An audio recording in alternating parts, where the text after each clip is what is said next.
My whole ministry is dedicated towards dealing with the epidemic of sorcery in South Africa. It is so bad that I personally am making big fat chunky plans to get out of here permanently and never come back. I don't even know how it's gonna happen. All I know is that I'm working like a dog to be more internationally attached than I am South Africa attached. Because the situation here is so bad that being a Christian, you can't possibly survive without having a barrage of insults coming at you from all over the streets, from people who are severely involved into ancestral worship, witchcraft, mixing Christianity with all different kinds of dingy stuff. Our lives are hard here because they refuse to let us be Christian, despite calling themselves Christian, seeing as they're mixing it with their darkness.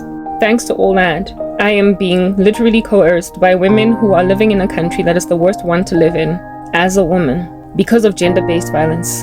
We are the most femicidal country in the world, on the planet. We are the most slapped women on the earth, most disregarded, verbally abused, derailed women on the earth. Those are the stats of South Africa. And women with those stats that every so often when one of us dies and the stuff gets covered in the news media, trend on X, things like hashtag am I next, hashtag men are trash. These very same women that claim to be standing with women that are saddened at the death of a woman at the hands of another man in the run-up to the death of this woman tend to have been the ones to pretty much push her to that menace. Women throw each other under the bus so severely in this country, it's ridiculous. They throw each other to HIV positive men, knowing that they're positive, hoping to get their girls infected. They throw each other to abusive, violent men that are known to be prolific players, men that are known to have no regard for women, misogynistic, entirely chauvinistic.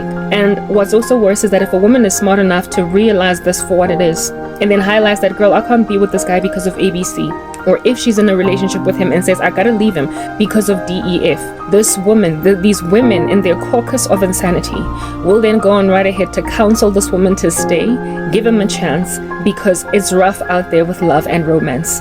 And then they then are the ones to mourn, to cry, to complain, to lament when a woman gets beaten until she's in hospital, or when a woman ends up dead altogether. They're always the first ones to hold placards up saying hashtag am I next, when really and truly they put the woman who died in a position to die.